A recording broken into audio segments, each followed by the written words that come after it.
د نشه یي توکو استعمال له هغو ټولنیزو ستونزو څخه ګڼل کېږي چې د فرد، کورنۍ او ټولنې پر ژوند منفي اغېز کوي.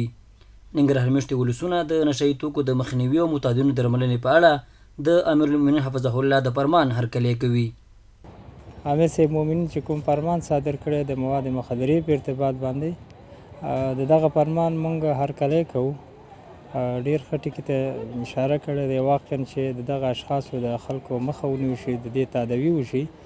دا هغه خلک دي چې هم جامع ته هم خپل کورنۍ ته یو ګواښ دی. د جلال آباد ښار اوسېدونکي دغه راز دغه فرمان د هرکلي ترڅنګ وایي کله چې د معتادو کسانو درملنه وشي او بیرته عادي ژوند ته راستانه شي، نو کولی شي خپلې کورنۍ ته خدمت وکړي او د ټولنې فعال غړی وګرځي.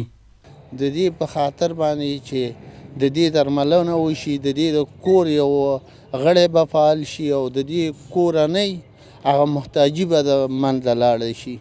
نو موږ د ټولو د دې جامع د خلکو نه، که هغه علما دي، که هغه پوهې دانشمندان دي، د هغوی ټولو نه غوښتنه کوو چې په دې فرمان کې امیرالمؤمنین ملاتړ وکړي.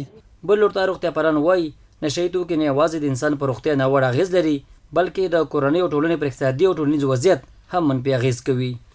بدني او روغتیایي تاوانونه لري، بل دا چې مالی او اقتصادي تاوانونه هم لري څنګ کې.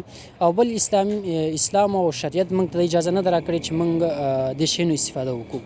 که روغتیایي تاوان ته راشو نو خصوصا دغه تنباکو یا نور نسوار یا سیګرټ یا نور چرس وسره وغیره اوپیډ چې دي، خصوصا د سږو سرطان چې پیدا کېږي معمولا د سیګرټ څکول نه پیدا کېږي.